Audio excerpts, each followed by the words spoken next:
मंडळी, आज आपण अस्सल महाराष्ट्रीयन एकदम झणझणीत आणि तर्रीदार मिसळपाव रेसिपी पाहणार आहोत। ह्यासाठी आपण एक वाटण बनवणार आहोत। परफेक्ट कन्सिस्टन्सीसाठी व्हिडिओ शेवटपर्यंत नक्की पहा। मिसळपावसाठी पाव हा भाजण्याची गरज नसते, परंतु मी भाजलेला आहे। काही जणांचे कमेंट येतील म्हणून मी सुरुवातीलाच ही गोष्ट क्लिअर केली, कारण माझ्या घरी बऱ्याच जणांना भाजलेलेच पाव आवडतात। तर जास्त वेळ न घालता आपण रेसिपीला सुरुवात करूयात।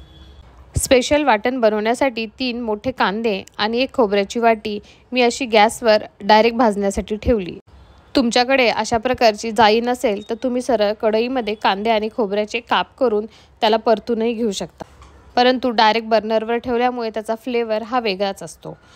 मी खोबऱ्याची वाटी काढून घेतली आणि कांदे नंतर तसेच व्यवस्थित भाजून घेतले। साईडला मी एका पातेल्यामध्ये 2 ग्लास पाणी ॲड केलं होतं आणि 2 चमचे मीठ ॲड केलं। अर्धा चमचा हळद ॲड करून त्याला व्यवस्थित बॉईल होऊ दिलं। ही स्टेप जर तुम्ही कुकरमध्ये केली तरीही चालतं। पाणी, हळद, मीठ ॲड करून त्याच्यामध्ये 1 ग्लास मटकी ॲड करून कुकरमध्ये फक्त 1 शिट्टी काढून घेतली तरीही चालतं। मी पातेल्यामध्ये 1 ग्लास मोड आलेली मटकी टाकून त्याला व्यवस्थित बॉईल करून घेतलं। मटकी शिजून घेताना मीठ ॲड करणं कंपल्सरी आहे। डायरेक्ट पाण्यामध्ये उकळून घेऊ नका, मटकीला असा चांगला फ्लेवर येत नाही।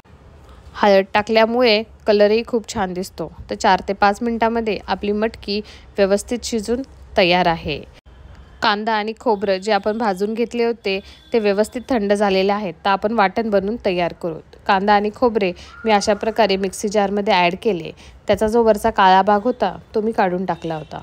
7 ते 8 लसणाच्या पाकळ्या ॲड केल्या आणि अर्धा इंच अद्रक ॲड केलं। थोडीशी कोथिंबीर ॲड केली आणि त्याची एक फाईन पेस्ट बनवून तयार केली। गरज असेल तेवढंच पाणी ॲड करून त्याची एक अशी घट्टसर पेस्ट बनवून तयार करायची। एका कढईमध्ये मी 2 मोठे चमचे तेल ॲड केलं। तेल व्यवस्थित गरम झाल्यानंतर त्याच्यामध्ये 1 चमचा जिरे ॲड केले। जिरे व्यवस्थित फुलले त्यानंतर त्याच्यामध्ये 7 ते 8 कढीपत्त्याची पानं ॲड केली। कढीपत्त्याचा फ्लेवर हा खूप छान उतरतो, म्हणून त्याला नेहमी फोडणीतच ॲड करायचं। 1 मोठा कांदा बारीक चिरून तोही ॲड केला आणि त्याला तेलामध्ये व्यवस्थित परतून घेतलं। 2 ते 3 मिनटं चांगलं परतून घेतल्यानंतर ह्यामध्ये आपण जे वाटण बनवून तयार केलं होतं कांदा आणि खोबऱ्याचं ते ॲड करायचं आणि वाटण व्यवस्थित मिक्स करून घ्यायचं। वाटण ॲड केल्यानंतर एक 4 ते 5 मिनटं जोपर्यंत छानपैकी तेल सुटत नाही तोपर्यंत त्याला परतून घ्यायचं। वाटण परतून घेताना त्याला मध्ये मध्ये सारखं मिक्स करत राहायचं, कारण वाटण आपलं जास्त पातळ नाही आहे तर ते कढईला चिटकू शकतं। वाटण हे तेलामध्ये चांगलं परतून घ्यायचं, कारण आपण त्याला फक्त भाजून घेतलेलं आहे। व्यवस्थित नाही परतून घेतलं तर त्याचा फ्लेवर असा कच्चा लागेल। त्यानंतर त्याच्यामध्ये मी 1 टोमॅटो ॲड केला। टोमॅटो वाटण चांगलं भाजल्यानंतरच ॲड करायचा।